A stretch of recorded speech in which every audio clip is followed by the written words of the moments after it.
She called for help. She warned them, and they ignored her until it was too late. Victoria Jade Good was born on October 4, 1995, in Oklahoma City. After graduating high school in 2014, she pursued college briefly and worked styling mannequins at Forever 21. However, her true passion was modeling. Driven by this dream, she left Oklahoma and moved to New York City in 2017, determined to break into the high fashion world.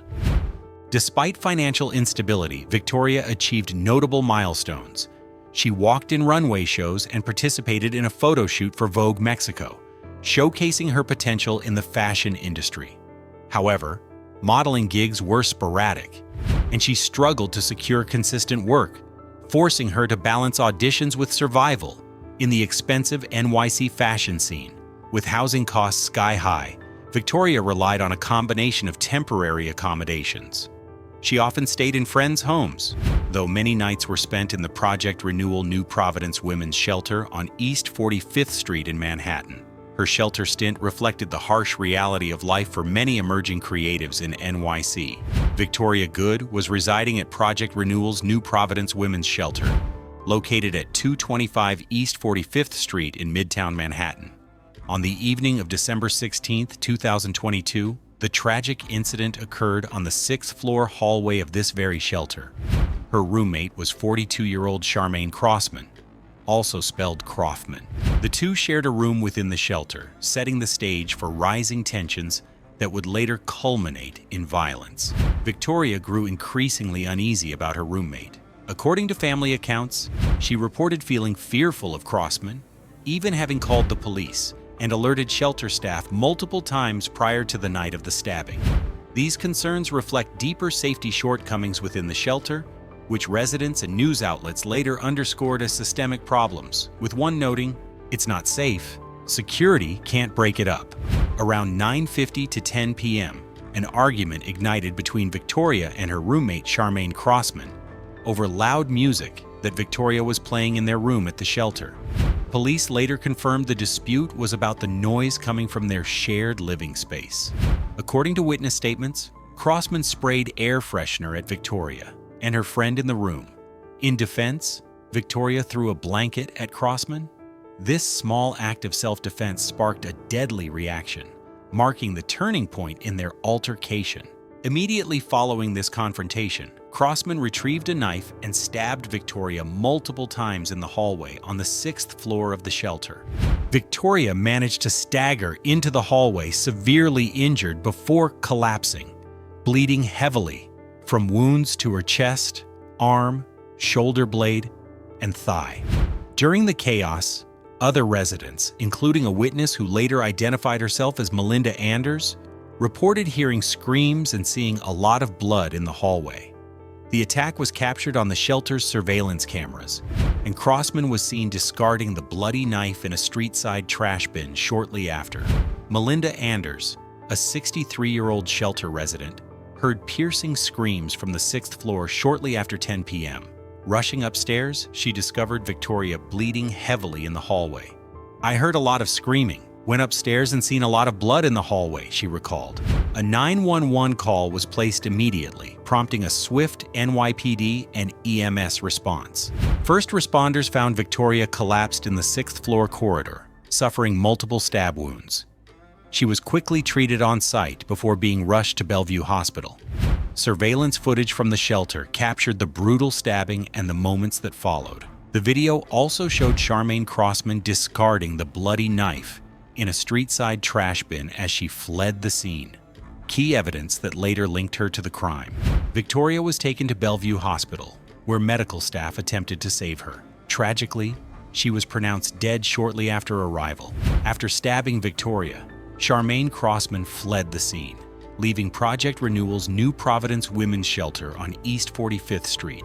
Surveillance footage from the shelter and a nearby subway station captured her escape route, showing her boarding a train shortly after 10 p.m.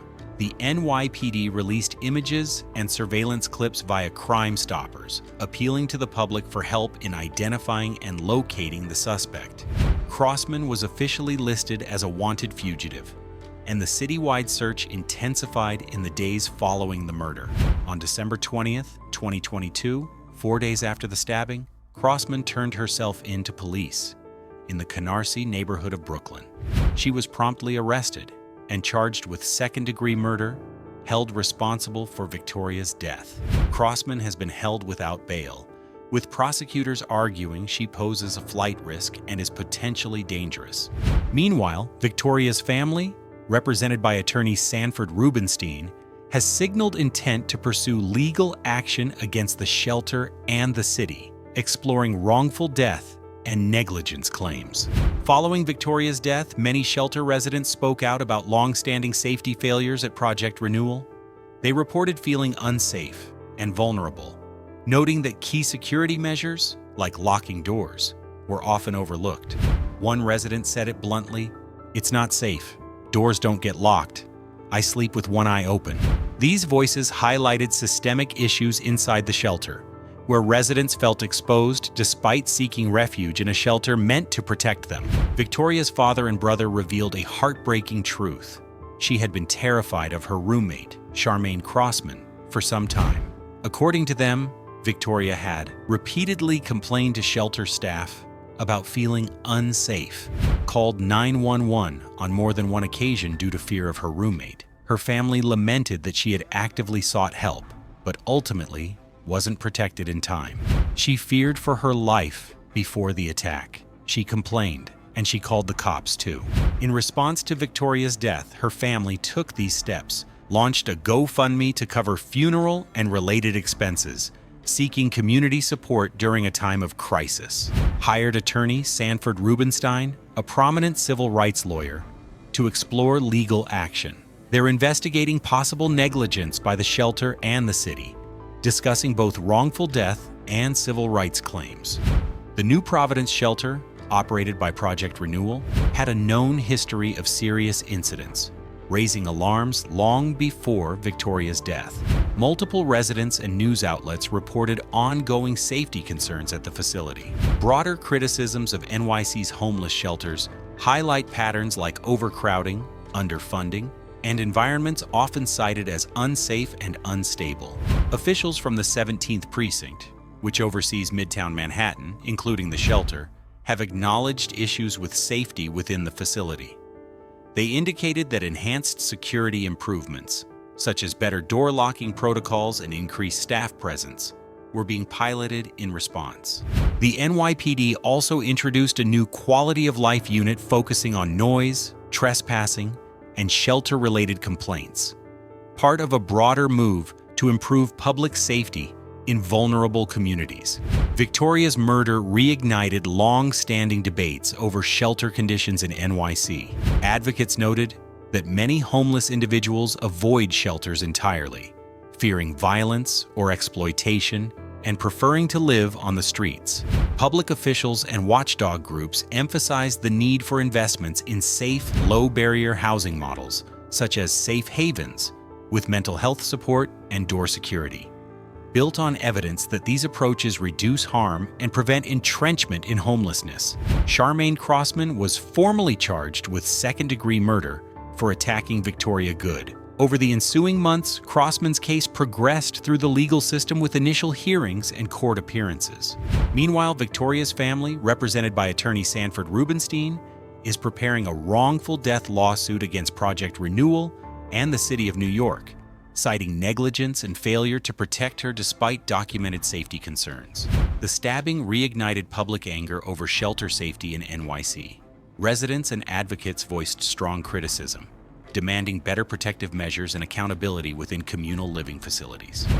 The incident heightened calls among activists and policymakers for comprehensive shelter reform, with aldermen and council members spotlighting the urgent need for enhanced safety protocols and transparent oversight. Her death became a catalyst in campaigns among homelessness and women's rights groups. Survivors and advocates now spotlight the good case in efforts to push for improved resident-to-staff ratios in shelters, mandatory locked access points, and upgraded monitoring systems, funding for supportive housing that offers dedicated safety and counseling services. Victoria has come to symbolize the vulnerabilities of shelter residents, sparking memorials, and raising public awareness through news features, social media campaigns, and community events. If this story moved you, don't stay silent. Share her name, speak up for shelter safety, and demand better protection for the vulnerable. Victoria Good deserved more. Like, share, and subscribe to raise awareness and help demand justice for those still unprotected.